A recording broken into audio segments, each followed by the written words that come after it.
to Chinwag Central with Jem Turner and Garrett Beckett and Miro Griffiths. Hello, this is Editing Gem. Just to warn anybody about to watch that this episode does contain conversations around mental health illnesses in history. So, just a little content warning there. Carry on. Hello and welcome to Chinwag Central. This is week 4, 5? Four. And this week is on art. We're joined by Garrett Beckett, Jem Turner and Miro Griffiths. And this week we're going to be exploring our experiences of accessing art whilst in social lockdown. We've had some adventures on virtual galleries, which I'm excited to talk about. And we'll also be thinking about any paintings or drawings that resemble our beautiful faces. And I think bit of fun at the end. A bit of fun at the end, absolutely. So this week I gave you both a task of visiting a virtual gallery. Jem, which one did you go to? Right. And Howard, you've got it written down. You went to the Guggenheim, didn't you, in Bilbao? I did, in Barcelona. Oh, lovely. Right. And Howard, where did you go? I went to the Van Gogh Museum. Oh, well, why didn't you start by telling us a little bit about that? Okay, well, I'm going to start by telling you that it's not the Van Gogh Museum, because I understand and have learnt from my visit that it's actually pronounced Van Gogh. This is how you actually pronounce his name. So that was a learning point for me. It's a lovely online resource at the Van Gogh Museum. Shall I share my screen so that I can do a little bit about it? So basically, if you look on YouTube, you will be able to find that the Van Gogh Museum has a channel, and there are lots of things that you can explore here. You can learn about him and his character, his art, some of the more sad aspects of his life as well, including his mental illness and points of distress in his life, and they seek to try to explain and understand that period of his life. But they also talk about his technique. You can go on a virtual tour through Europe to the places that he went on his artistic travels. You can take some tours around the museum itself, which are very, very beautiful. They allow you to look at the artwork, but also there's very beautiful music in the background. I'll talk about access issues in a moment. And also you can do some painting classes as well, which are really good fun. And I checked in on one of those. Let's Paint Like Vincent van Gogh. And I think that actually most people would be able to follow along and have a go at that, or at least enjoy watching the technique and how it's explained, how we can use brush strokes and colour and form in the way that Van Gogh did. So I thought this was a really brilliant resource.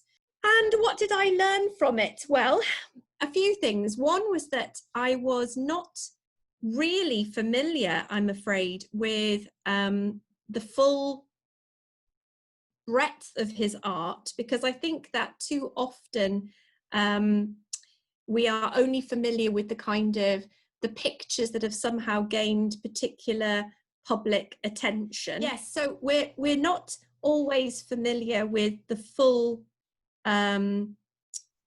set of artwork of any particular artist.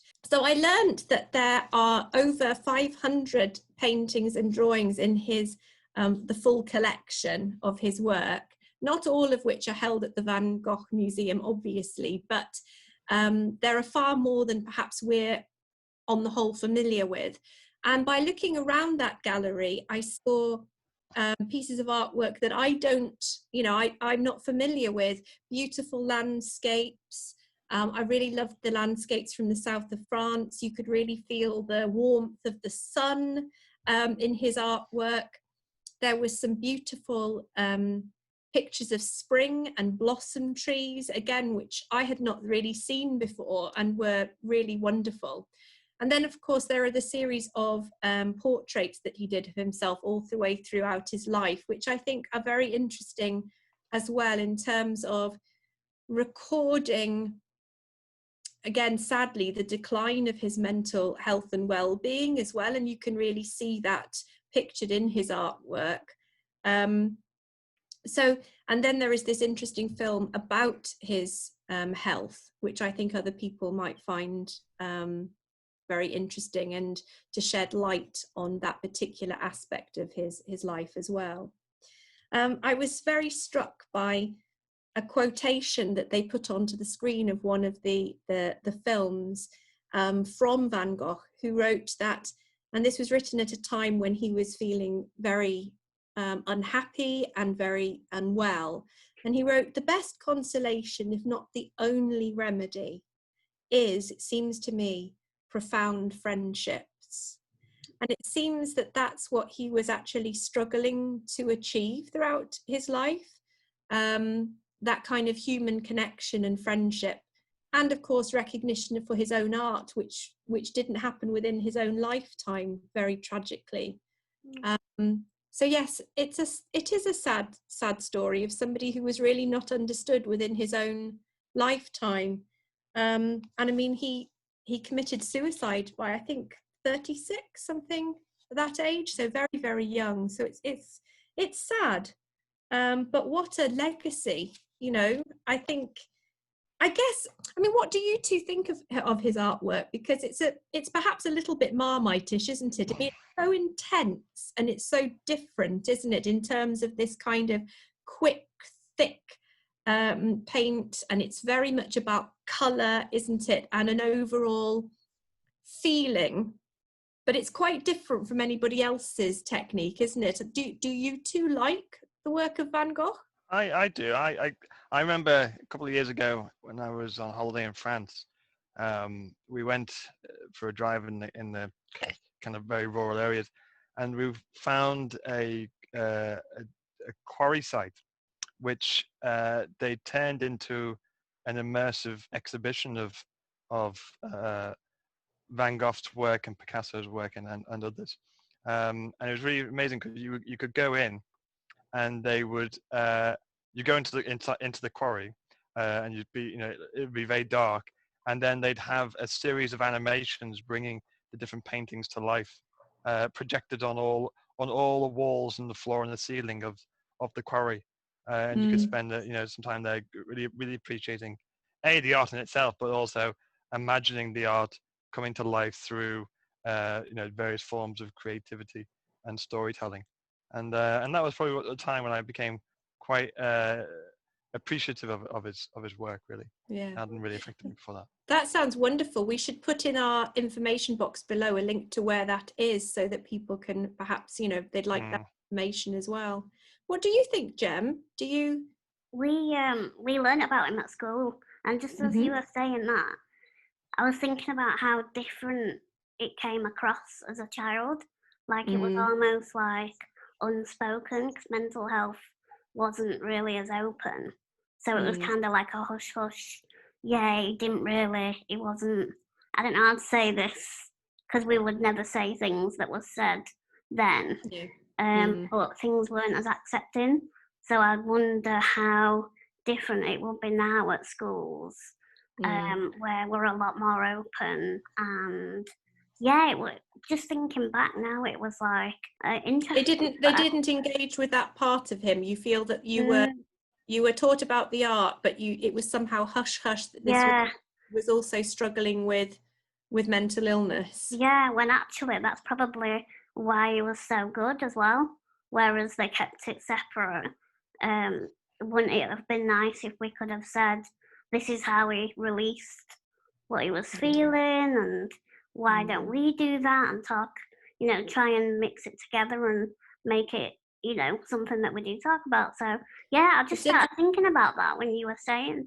And it's interesting you should say that, because in the short video where they try to explain, they said obviously there aren't the records accurately enough for us to know exactly what illness he had and how it came to be, but reading, multiple sources and exploring, they think that, he was somebody who was sensitive, somebody who felt beauty, felt sadnesses and joys with a great intensity. Also somebody who was craving for friendship and human connection and to be recognized for his art. And when he found those things to be elusive to him, when he was not able to, so the point at which he cut off his ear, for example, which is the famous thing that most people know about him, seems to have been prompted by stress that he had partly put himself under by inviting another famous impressionist, Gauguin, to work with him. And although it had initially gone very well between them, the pressure to try to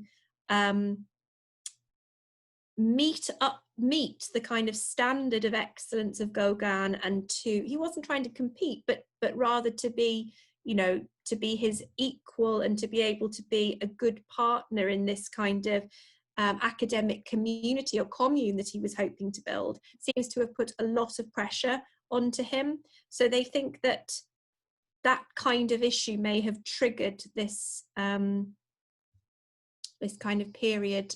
Well, I don't know whether we would call it psychosis or what we would call it now, but he certainly apparently didn't remember a great deal about the incident with his ear afterwards. So it must have been something quite acute that he experienced. And then he became quite fearful afterwards, apparently, of it reoccurring, which sadly it did on a number of occasions. So, I mean, historically, there will have been less understanding, I suppose, and less quality of treatment, albeit I'm sure that we all feel that there still needs to be more understanding and better quality treatment and support for people today who might be experiencing not dissimilar mental distress. Absolutely. Very, very interesting to really kind of think about all sorts of issues that are related and that we can sort of think about via Vincent van Gogh as well. Well, thank you. And should we move to you, Jem? And do you want to tell us about your experience of the virtual gallery? Yes, so I did mine via Google Maps, which I've never done before. So that was quite interesting in itself. Because it's in Barcelona, I mean, I've never been to Barcelona, so access-wise, I think that's a really good opportunity to go somewhere where, especially as a disabled person, it's really hard to travel. And we've got 3 images that I brought. Okay, so this is the first one. Audio description-wise, Miro was trying to say, what does it actually look like? Well, we've got metallic coloured either flowers or we were saying it looks like a USB point almost at the top of the flower. Like it does. An indent into it. And I just really liked the colours. I like anything shiny, as we know. And I just think it's something that I do find galleries quite intimidating sometimes. Like, I don't know what to say. I don't know I don't know how you should feel in a gallery. Like, I don't know. I find them a bit weird. So if I was to see this in real life, I would genuinely be like, ooh. So that's why I chose that. But do you feel like that sometimes? I do. We'll come to what Miro is highlighting with his curtain in a moment. But do you think that one has to feel anything in particular in a gallery? Because I just have this feeling that art is something that we can engage in, and there is no right or wrong way to do it. I think that's really important. Yeah. At the same time, there's been a sort of history of elitism, hasn't there, within the art world? That's felt exclusionary, hasn't it? But I think that, we should all feel confident that there is no right or wrong way to appreciate art. And we can go into galleries, drift around, just immerse ourselves and have all sorts of different experiences, whether we're reading the information and learning about the history and the technique, or whether we're just appreciating beauty or something that is provocative and makes us think in some way. Miro's spotted something that I have seen before. And alarming in the back. Is it a structure of a spider? It's an enormous spider. I didn't even notice that, so you've got a good attention to detail there. So this one I liked. Yes. Because it reminded me of some pop art that's quite famous. Yes. I can't remember now. But we did it in school. It's Andy Warhol. It's a little bit Andy Warhol. Yes. So I really liked it, and at first I was trying to see if you could zoom in for access-wise, and you can. So that was interesting to be able to zoom in and have a look at everything. But so I liked that one. I just thought it was, because some art, which I will show you the next one, I just don't really get, which is this one. And cheese slice. I hope that the person who made this isn't watching. But I'm pretty sure that if there was a little piece of paper that I could reach, I could probably do this. So, if that's what people want to see, then great. But I just feel like if you could paint anything in the world, I wouldn't go for this. But I call it cheese slice with a slither of jam. Yeah, I think that sounds great. But no, I mean, whatever floats your boat.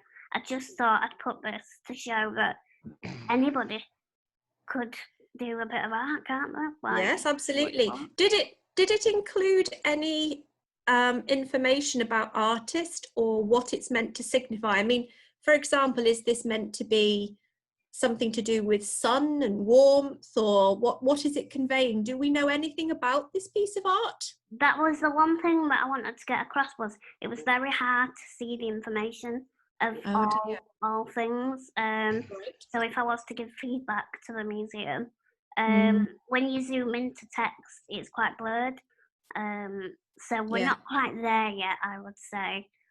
But let's say it is the sun and it's warm, and that sounds like a nice cheerful colours.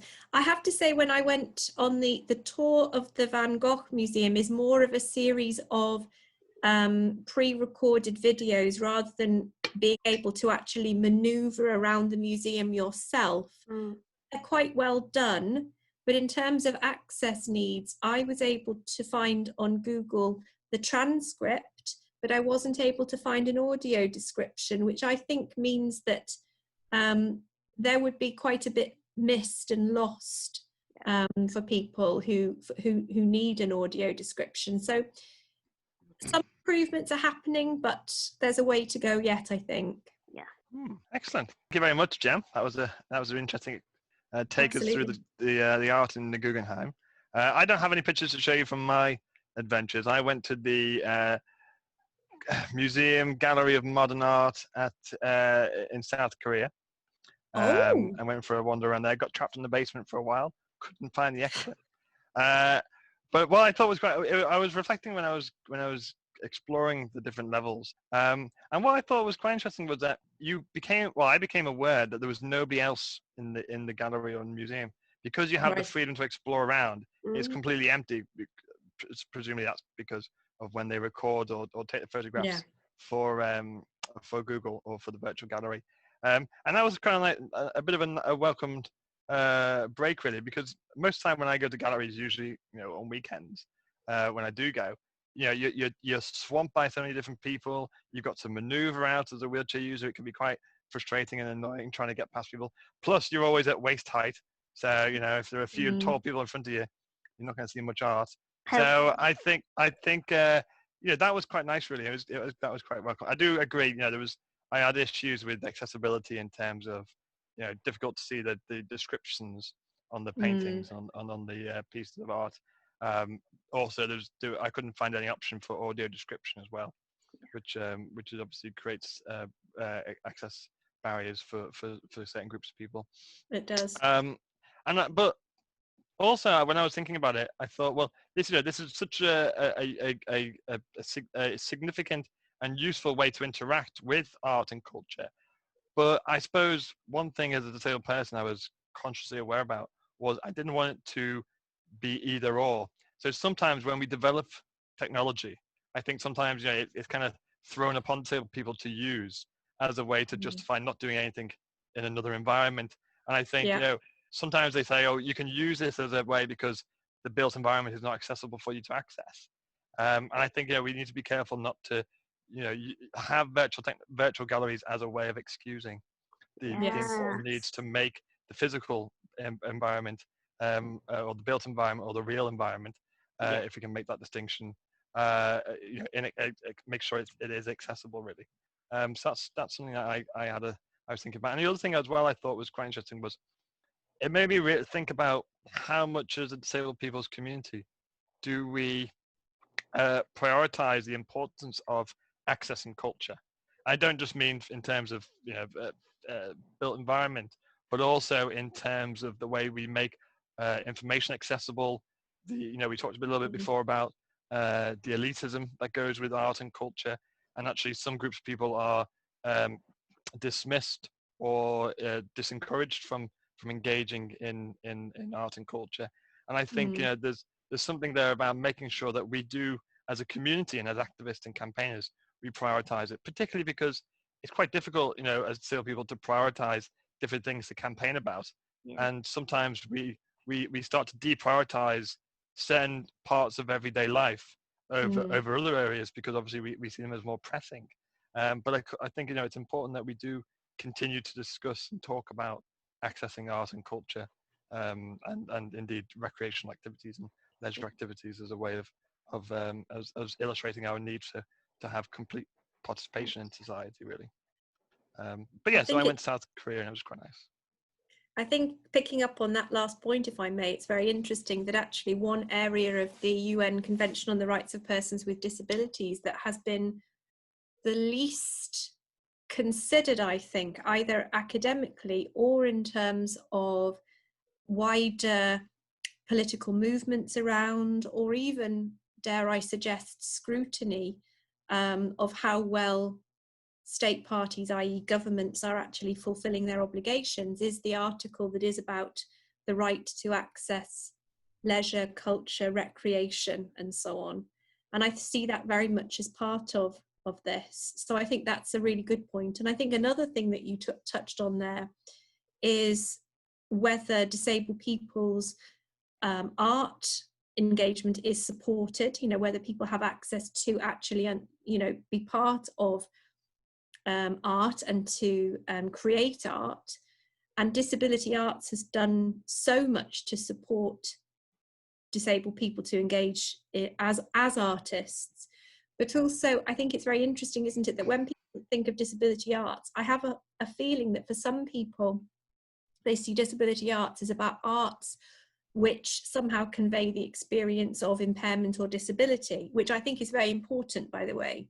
But also disability arts, recognising that there are many artists who are disabled people, even if their art is not about the experience of disability, and increasing recognition of that aspect of their identity, which is why I think Van Gogh is a particularly famous example, but there are certainly many others as well. I mean, somebody like Frida Kahlo, for example.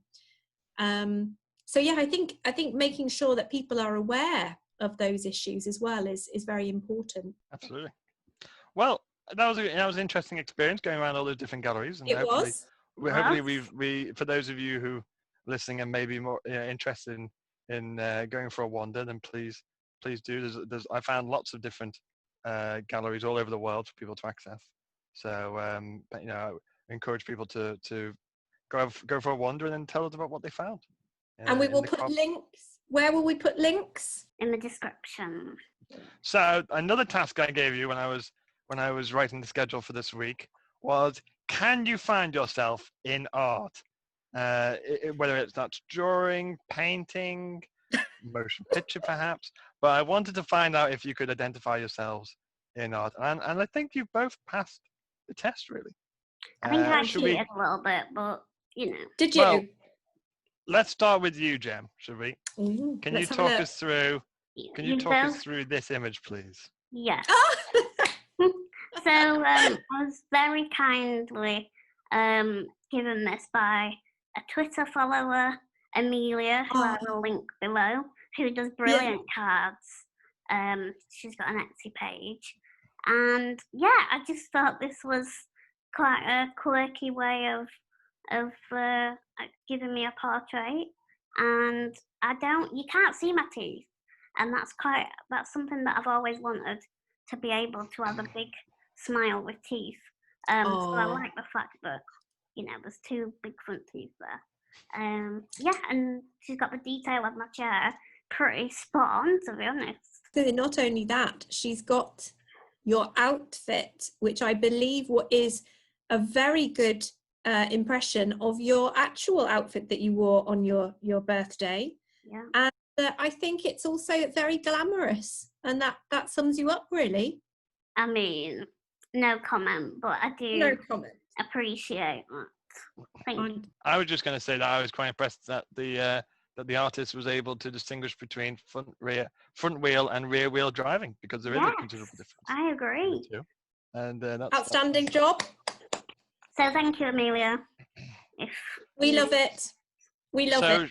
Should we now move to Angharad?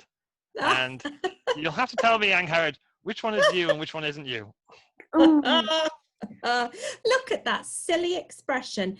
Okay, so I tried out an app that you can download for free onto your phone. You might be able to do it onto other kinds of device. I'm not entirely sure. I downloaded this onto my phone, and it's called the Google Arts and Culture app, and it allows you to do all sorts of explorations of art, learning about art, involving yourself in various artistic experiments and all sorts of things. It's really worth exploring.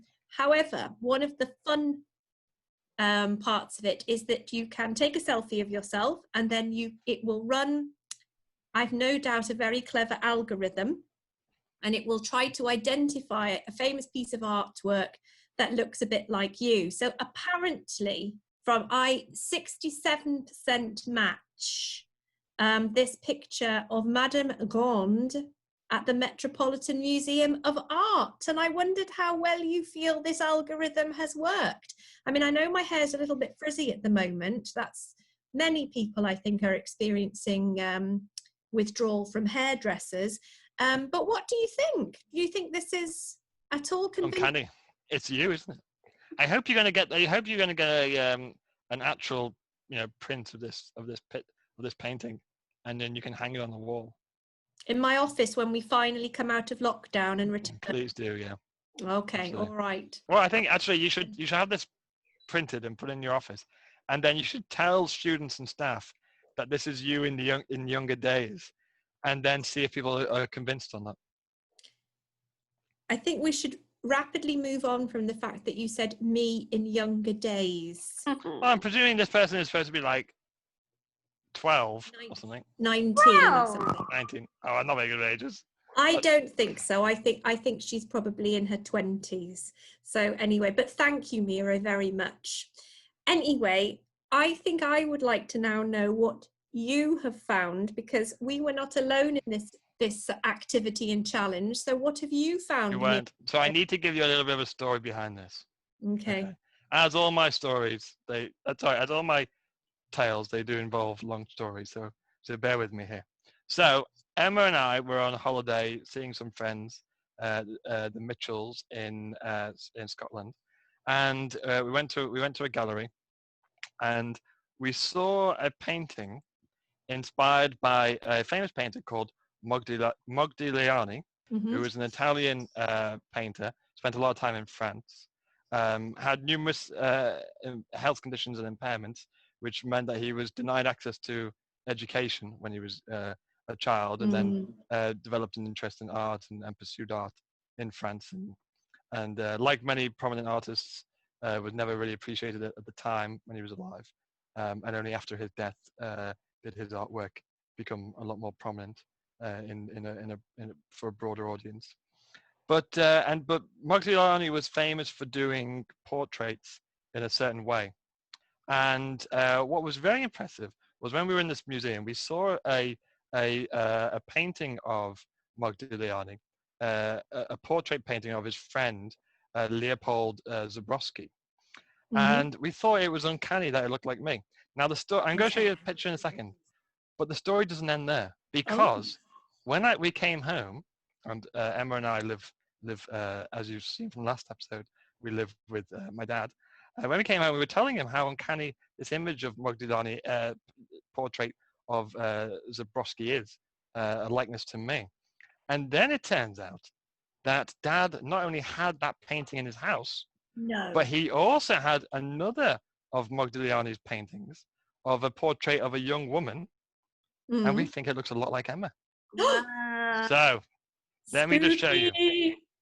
Now, bear in mind, these photographs are a little bit old, so they do show Emma and I in younger days. So this is Emma that we took a photograph of on the day we realized that we had the painting. And this is the painting by Modigliani. Oh, my! Don't we think? Absolutely, I do. Yeah, absolutely. And then we moved to me. Almond-shaped face, same color. Almond-shaped face, yes, absolutely. You can see, I think there is a likeness. There is. Oh, no, there definitely is. Really, there is. And the eyes and the shape of the eyes and the intensity of the gaze, that's uncanny. I agree. That's much better match than the one of me from by Google, I have to say. And then we moved to myself. This was me at the time when we discovered this. Again, in the younger, more athletic pose that I had in previous No comments. And this was the painting that we found. Whoa. Which people will recognize from my Facebook, because it is my Facebook profile. Yes. But this is Leopold Zabrowski. Who was a Polish, uncanny. He was a Polish poet. So this is me. Of course, it has been raised by my friends when I showed it to them that his beard and mustache joins, whereas mine doesn't. And that's been pointed out to me repeatedly. So there you go. So there was Emma, and then of course there was me. So you have Emma, and you have me. But then some people will say that I now look a little bit more like this. Oh, that's rude. Henry VIII. So, no, that's no. I mean, I don't think you do, but also character-wise, that is not a man. Well, maybe. No, I don't aspire to be like Henry VIII. I have to say. But maybe we can put a Twitter poll out when we release this video. Does Miro look more like Zabrowski or more like Henry VIII? Let the audience decide, I think. Let the audience decide. I want to ask. And there we have it. So we've finished our tour of virtual galleries and virtual art. I enjoyed that. It was good. I did. I thought that was great fun. And do you know what? It took us outside the house in a way, didn't it? And also reminded us that there are places to go in the future. And I think in the future where perhaps people will travel a little less and be more conscious of air miles and all sorts of things as well, it will be great if there were more of these opportunities and if they were always striving to be better in terms of accessibility. I mean, I know there's a big movement in the museums and galleries world to make things accessible, but I think even from our little exploration, we found things were good but could be better. Yeah. So. Absolutely. Well, we hope everybody who's listening enjoyed the podcast. We'll be back in a few weeks with another one on, I believe, science and answering those everyday science questions. I should also say at this point, if for those of you who remember, it was raised by Jem that there was a complaint made by Jason about my lack of cheese knowledge. I've had a conversation with Jason, and he's up to the challenge of having a cheese quiz with me during one of our podcasts, and he wants to discuss at length his unusual meals that he's had throughout his life, some very strange meals in America that he wants to tell us about. So I think that should be a future podcast. Perhaps memorable meals would be a good theme. Memorable meals. On that note, shall we say goodbye? Absolutely. Thanks for listening. Thank you very much. Thanks, everybody. Bye. Bye.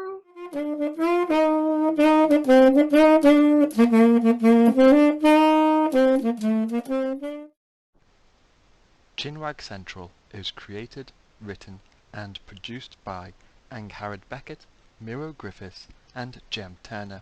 The artwork is by Emma Fairweather, music by Dave Griffiths, and the subtitles transcription for YouTube is by Beth Lavery.